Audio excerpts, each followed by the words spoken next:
Chapter 5. Huck's father. I closed the door, I turned around, and there he was. I expected to be frightened of him now, but I wasn't. Pap was nearly 50 years old. His black hair was long and uncombed and dirty. He had allowed hair to grow on his face, and where his skin showed, the skin was a sickly white. Just looking at the ugly white skin made me feel sick. His clothes, dirty and torn. His feet showed through large holes in his shoes. His hat was on the floor, an old black hat with a large hole in it. I stood looking at him. He sat looking back at me. I put my lighted candle down. I noticed that the window was open. That's how he had come into the room. Clean clothes, new shoes. You think highly of yourself, don't you? He sneered.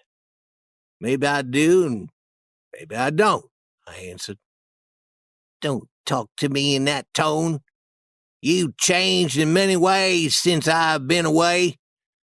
I don't like these changes. I heard that you go to school.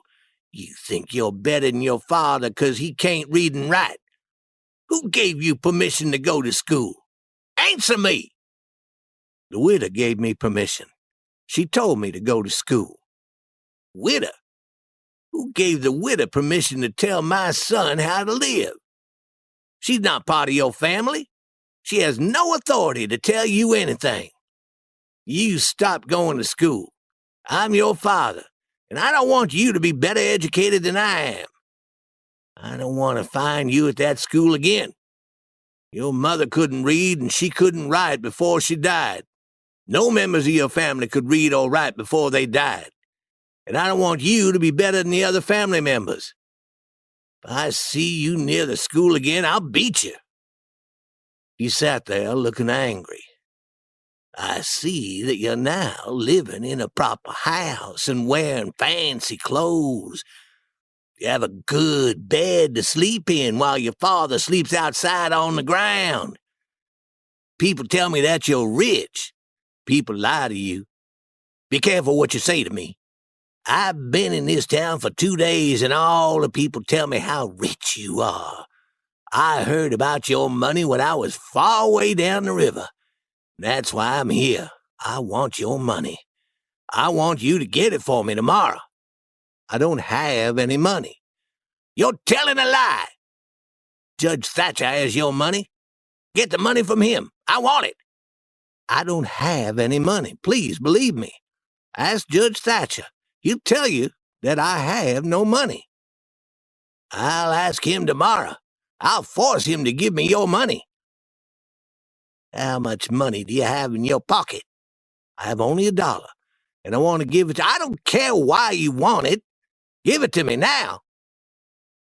Pap took the $1 and said that he was going into town to buy whiskey. Then he climbed out the open window and onto the porch roof. I heard him jump to the ground.